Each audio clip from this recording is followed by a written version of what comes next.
What's going on, guys? It's JTZ Big Balboski here, coming at you live with another deck profile with the Divine Monarchs. If you guys like the deck profile, hit me up with a like and a subscribe. I'd really appreciate it. And if you guys want more Team Jobtakers deck profiles and other Team Jobtakers fun, come hit me up on Twitch and make sure to subscribe. Now, what this deck is the Divine Monarchs, and essentially it's just a Monarch deck with the boss monsters, the god cards. Now, that's the thing that the Monarch deck was really what I think that it was really lacking was a boss monster.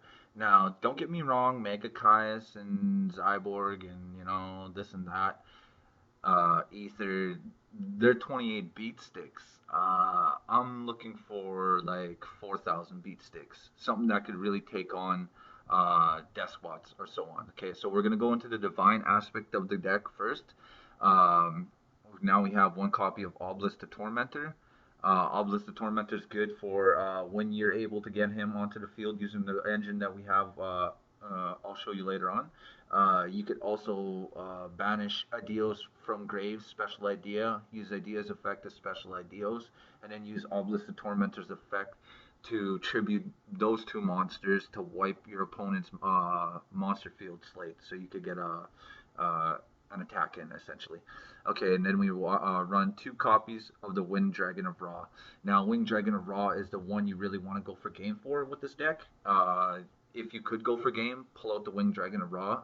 If you could pull him out without Spear mode, you could go for game like that, but we'll get into Spear mode later. Winged Dragon of Ra also has the useful effect if you don't use his effect.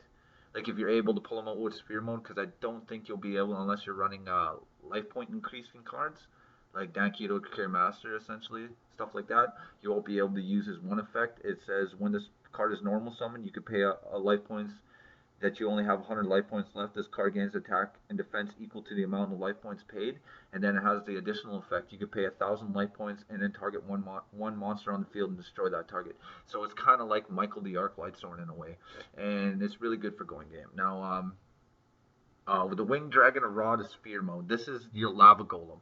This card is good against cards that like spamming their side of the field, like Pendulum and stuff like that. You could tribute your opponent's monsters and summon your Spear mode, and then at the end of their turn, you could gain their card, this card back, and then tribute it to special summon the Winged Dragon of Ra, and you'll get 4,000 attack. And then essentially, you don't have to use that first effect, and you can use the second effect as much as you want after. Uh, you could also use this card with Escalation of the Monarchs and Monarch Stormforth. Now, if you have Adios Engrave and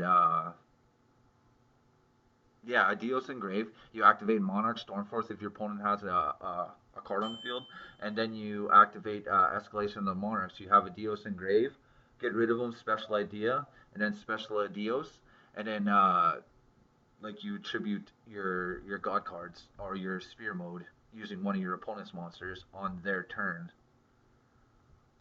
and then at the end of their turn, it would come back to you after that. And then we run three idea for the three idea and the three ideals. That's the main engine of the deck. Really, I would like to see more cards that you're able to get these cards out. That's why we're running double reinforced truth and one Rhoda. Uh, it's really essentially to get idea out, like idea and ideos. Then we run three copies of Aether. Aether is really good for special summoning after you tribute summon itself out, and then you can take two magic or trap cards, your monarch magic or trap cards, and send them to the graveyard, and then you can special summon a monster with 2,800 attack, or sorry, 2,400 attack or more, and 1,000 defense. So that's essentially your Ether, your Ebrius, your Curious, your Caius, and your Zyborg. Now we won one copy of Ebrius. He just does his normal thing. You could target one card in your opponent's hand after getting rid of two Monarch spell or traps, and you could make them -1 in their hand. He's good for making your opponent have 4 cards in hand at the before their first turn. So they essentially, when they draw, they're drawing for 5 cards instead of 6 cards. We have Curious for more draw power. He's good when you special out Aether. Mega Caius for another beat stick plus for banishment. Zyborg. Now, Zyborg goes with the effect of the cards we have in our extra deck. You're wondering why in a Monarch deck we're running an extra deck. Okay, this is why. Zyborg has the effect if you contribute a light monster, well, essentially himself, you could get rid of up to the number of cards for his level in the extra deck. You could get rid of them to the graveyard. Now, you can get rid of your opponent's cards like that, but really what you're wanting to do is get rid of your own cards because Elder Entity NTSS says when this card is sent to the graveyard. Okay, hold on, wait. If this card is sent to the graveyard, you can target one card on the field, destroy it. It doesn't say how it goes to the graveyard. So Zyborg gets rid of your own extra deck. You could chuck all three of your Elder Entity NTSSs and wipe out three cards on his field. And then Cyframe Lord Omega has an effect where when he's in the graveyard, you can target himself and another card and recycle them back. So you can essentially recycle the that combo off again. So that's why we run Cyborg. One Majesty's Fiend for like Cyber Dragon Infinity and stuff like that.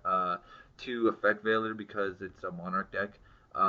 Three Panacity for draw power. Or Pan Deity, sorry. Three Tenacity for because we run all the 24 and 2800 beat sticks. We want to get out Panacity for draw powers or Monarch Stormforth for our tribute summons. Also, our idea and ideals. Monarch Stormforth for using your opponent's monsters because this is essentially a tribute summoning deck, obviously. So it'd be nice to use your opponent's monsters for tributing, like one true domain of the Monarchs because you have tribute summon monsters. You're not going to be special summoning out your extra deck, so you want to cut off your opponent's extra deck, and also it gives you an attack boost once per turn if you attack. So it's good to go for game if you have Winged Dragon or Raw out and you weren't able to go for spear mode. You get your like a clean field and you were able to clear your life points down to 100 and get that 7900 attack. His attack with the Monarch true or the true Monarch domain would go up to 8700 attack and you'd go for game. So that's good. Double trade in for draw power because we're running how many level 8s. Marks are the Monarchs, so you don't get targeted by card effects and destroyed by card effects for your tributed monsters. Rhoda for idea and ideals. Escalation to tribute on your opponent's turn. The original Monarch. More tribute summons, I guess, and you can recycle your own cards back. And reinforced truth. That's to get out idea and ideas. That's the engine we want to get out. That's essentially what you want to draw into. You want to draw into an idea and a god card, and hopefully most of the time you'd be able to get it going through. So that's the deck. The side deck is just something I just put together. It's two Maxis for Pendulum decks, a Slife for the side, Sky Dragon for Pendulum decks because of the second mouth. Whenever an opponent summons a monster and Slifer's face up on the field, and your opponent summons it doesn't matter what kind of summon it is. When he summons it and it has 2000 or less attack, it automatically dies. If it has 2000 or more attack, it loses 2000 attack. So Slifer, even if you don't have very much cards in your hand, which you really won't have, Slifer's still good for that, for taking on Pendulum decks. Vanity's Fiend because it's fucking Vanity's Fiend. You don't want special summon. You don't special summon really, like other than Aether's effect or I guess Ideas effect, but like you know what I mean. After you get your God cards out, you get Vanity's Fiend. Two Ebriuses, the other two copies of Ebriuses, the other two copies of the True Domain, another copy of Zyborg to get your combo off if you want, and one more Return of the Monarchs for more consistency. So if you guys like that deck profile, just hit me up with another like and a subscribe, and I'd appreciate it. And I shall see you guys later. Thanks.